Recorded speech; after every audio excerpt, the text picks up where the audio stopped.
दोस्तों सुजलॉन एनर्जी की बात करें तो स्टॉक के अंदर आज काफ़ी अच्छी तेज़ी देखने को मिली। अब ये तेज़ी इसलिए बनी क्योंकि बाज़ार में भी आज हमने काफ़ी शानदार तेज़ी देखी है। इसके पीछे की वजह को भी समझेंगे और क्या खराब समय बीत चुका है या अभी भी पेन बाकी है। सबसे बड़ी बात यह है कि लोगों को बहुत ज़्यादा नुकसान हुआ है स्टॉक मार्केट में। जिसने भी निवेश किया है उन सबके पोर्टफोलियो इस समय काफ़ी रेड है, क्योंकि बाज़ार में जब तेज़ी बनती है तो शेयरों की प्राइस बहुत धीरे से बढ़ती है, लेकिन गिरने के टाइम में कोई रफ्तार नहीं है। आप देखिए बहुत कम समय में आपका सारा का सारा जो फ़ायदा होता है, जो आपने बचत की होती है, वो सारी उसमें ख़त्म हो जाती है जब बाज़ार में गिरावट होती है। और स्पेशली जब माहौल बिगड़ा हो इंटरनेशनल, इस समय जो प्रॉब्लम चल रही है, ग्लोबल टेंशन, और जिसकी वजह से हमारा रुपया जो कमज़ोर हो रहा है, जिसकी वजह से ये माहौल बिगड़ा है। स्थिति आगे क्या बनेगी, क्या अब यहाँ से खरीदारी शुरू होने वाली है, ब्रोकरेज हाउस क्या कह रहे हैं, उसको जानेंगे इस वीडियो के माध्यम से। लेकिन फ्रेंड्स उससे पहले अगर आप पहली बार हमारे चैनल पे आए तो चैनल को सब्सक्राइब कर दीजिए, एक बेल आइकॉन दबा दीजिए ताकि जब भी नया वीडियो बने पहला नोटिफिकेशन आपको मिले। वीडियो पसंद आए तो लाइक से जरूर कीजिए। चलो फ्रेंड्स वीडियो स्टार्ट करते हैं। मैं हूँ आपका दोस्त SB दवे और हमारे अपने चैनल ऑनलाइन कमाई में आपका बहुत बहुत स्वागत है। सबसे पहले बाजार की बात कर ले। आज BSE सेंसेक्स 73,134 के स्तर पे क्लोजिंग दी है, जहाँ पे 1,186 पॉइंट की तेजी थी, यानी 1.65% दौड़ा BSE सेंसेक्स। इससे पहले मंडे को लगभग 1700 पॉइंट की गिरावट हुई थी। आप देख रहे हो भारी भरकम गिरावट हुई थी। ट्यूसडे को महावीर जयंती की वजह से बाजार क्लोज था। आज बाजार रिकवर कर गया फिर से। तो आज जो मार्केट में तेजी बनी, इसके पीछे जो देख सकते हो कुछ बड़े रीज़न, जिसमें आप देख रहे हो कि जल्द ही US और ईरान का युद्ध है वो ख़त्म हो सकता है। डोनाल्ड ट्रंप का लेटेस्ट बयान निकल कर आया कि वो जल्द ही इस युद्ध से बाहर निकल रहे, यानी हमारा जो मकसद था वो पूरा हो चुका है, उनका कहना है। इसके अलावा ग्लोबल मार्केट में अच्छी रैली देखने को मिली, सभी बाजार अच्छे किए, जिसकी वजह से इंडिया के बाजार को भी बूस्ट मिला और वैल्यूएशन जो है वो काफ़ी कम्फर्ट हो गया है। आप देखिए वैल्यू अब हर शेयरों की काफ़ी नीचे आ गई है, तो यहाँ पे एक तरह से कंफर्ट जोन पे है, यहाँ से खरीदारी की संभावना दिख रही है। इसके अलावा जो बॉन्ड यील्ड है उसमें डिक्लाइन देखने को मिला, लगातार जो बॉन्ड की प्राइस बढ़ रही है उसमें गिरावट हुई है, जिससे बाजार को सपोर्ट मिला है। तो यहाँ पे यूरोप के बाजार में 2% की तेज़ी देखने को मिली। इसके अलावा S&P 500 में देखिए फ्यूचर में 0.4% की तेज़ी, नेस्डेक 100 में 0.6% की तेज़ी, डाउ जो इंडस्ट्रियल फ्यूचर्स में 0.5% की तेज़ी, MSCI एशिया पैसिफिक इंडेक्स में 4.9% की बम्पर तेज़ी, MSCI इमर्जिंग मार्केट इंडेक्स में 4.4% की। तो इसकी वजह से बाजार ने ये आज अच्छी तेज़ी बताई और जिसकी वजह से हमने काफ़ी सारी रिकवरी देखने उन शेयरों में जो काफ़ी नीचे आ गए थे। अब सुजलॉन एनर्जी की बात करें तो 41.19 पर क्लोजिंग देखने को मिली, जहाँ पे 4.12% की शानदार तेजी देखने को मिली। अब अच्छी बात यह है कि फिर से इसने 40 के जो स्तर को पार कर लिया है। एक बड़ा मजबूत सपोर्ट है 40 का, बार बार उसके नीचे जाता है, उसको टच करता है फिर, लेकिन उसके ऊपर आ जाता है। इससे एक राहत बन जाती है कि यहाँ से आगे उम्मीद है कि बेहतर करेगा ये। तो देखिए मंडे को 39.56 पर क्लोजिंग थी, 40 का जो सपोर्ट था वो टूट चुका था, आप देख सकते हो।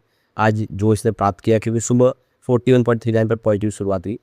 वैसे इंट्राडे में 40.80 तक गया था ये, यानी 40 का स्तर आज बिल्कुल नहीं टूटा और हाई बनाओ 41.59 का है। तो काफ़ी मजबूत लग रहा है। 38.19 का स्तर लो बना चुका है। अब यहाँ से उम्मीद है कि सुई लोन आने वाले इसमें फिर बेहतर गया। 56.37 थाउजेंड का इसका मार्केट कैप है।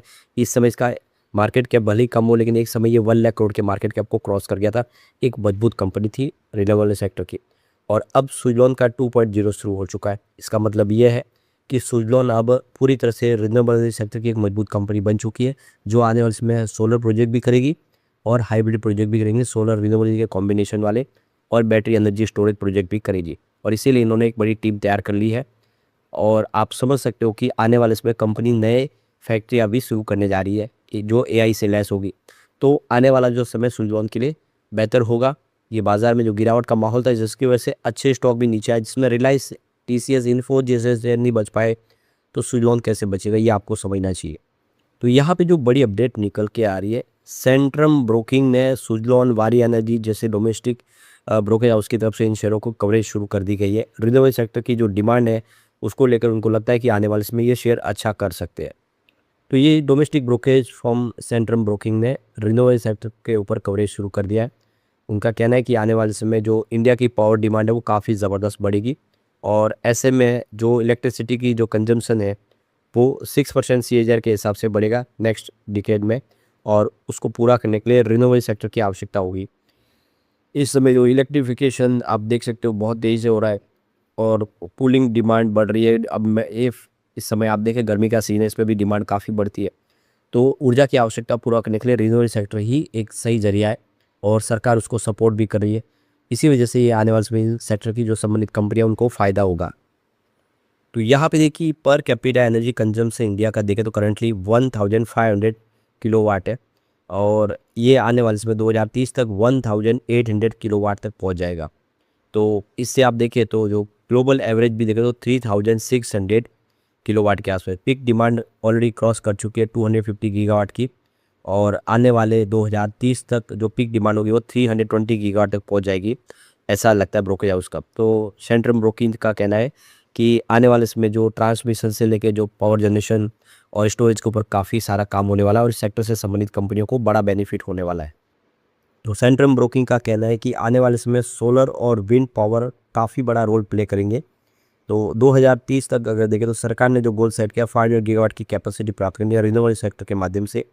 तो ऐसे में अब देखिए एनुअली 50 गीगावाट की नई कैपेसिटी ऐड होगी सोलर और ऐसे में देख सकते हो कि सोलर हो या विंड हो या फिर हाइब्रिड प्रोजेक्ट हो, इसमें आने वाले समय उम्मीद बहुत ज़्यादा है। सरकार जिस तरह से सपोर्ट कर रही है ये सेक्टर अच्छा करेगा आने वाले समय। तो देख सकते हो कि आने वाले समय में जो 2030 तक के लिए 60 गीगावाट की एनर्जी स्टोरेज की रिक्वायरमेंट होगी। तो बैटरी एनर्जी स्टोरेज से जो सपोर्ट है वो आने वाले समय पूरा इसमें सहयोग देगा। ग्रिड स्टेबिलिटी के लिए भी देखें तो काम होगा और रिन्यूएबल सेक्टर में बैटरी एनर्जी स्टोरेज का बड़ा रोल होगा।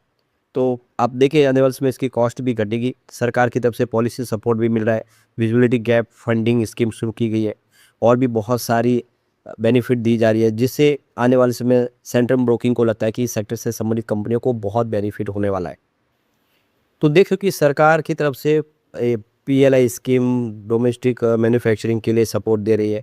यहाँ पे देख सकते हो कि इसके अलावा देखें तो यहाँ पे ग्रीन एनर्जी कॉरिडोर और ISTS जो कनेक्टिविटी चार्जेस वगैरह उसके ऊपर सरकार काफ़ी सारा राहत दे रही है जिसकी वजह से इस सेक्टर को बेनिफिट मिलेगा।